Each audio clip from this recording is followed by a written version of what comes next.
यहाँ पर उपस्थित सभी गुरुजनों को मेरा सादर प्रणाम।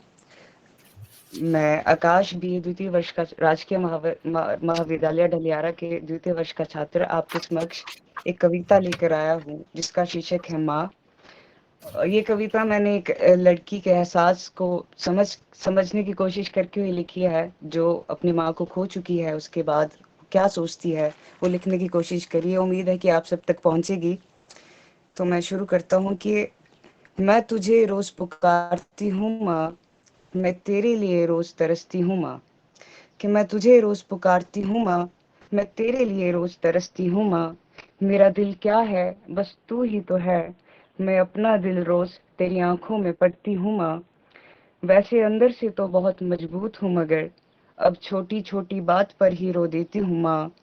रोज इसी आस में रहती हूँ कि कहीं से तेरी आवाज आए, कहीं से तो तू मुझे भी पुकार। पर अब तो मैं तेरी आवाज तक भी भूल चुकी हूँ माँ।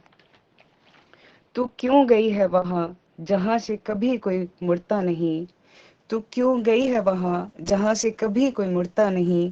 क्यों मेरे दिल के साथ अब कोई जुड़ता नहीं? क्यों मुझे ये सब सहना पड़ता है? कोई पूछ ले मेरा, कोई पूछ ले तेरा हाल। अगर तुम माँ नहीं है क्यों मुझे ये कहना पड़ता है?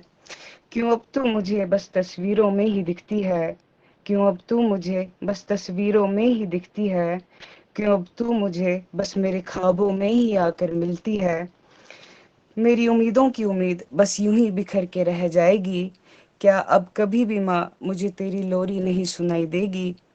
क्या इस जन्म में मैं अपनी माँ के प्यार के लिए तरसूंगी? कब तक माँ मैं तेरे जवाब के लिए तरसूंगी? मैं जानती हूँ कि तू भी परेशान होगी मेरे इस हाल से, कि मैं जानती हूँ कि तू भी परेशान होगी मेरे इस हाल से। मैं जानती हूँ कि तू भी हैरान होगी मेरे इन सवालों से। मैं जानती हूँ कि तू आज भी मेरे इन सभी सवालों को सुनती है। बादलों के बीच से भी तू रोज मुझको देखती है। काश कि कभी तू भी मेरे सामने आके आकाश के सीने को चीर कर मुझे गले से लगा सके। काश कि कभी तू मुझे फिर से मेरी गलतियों पे डांट सके।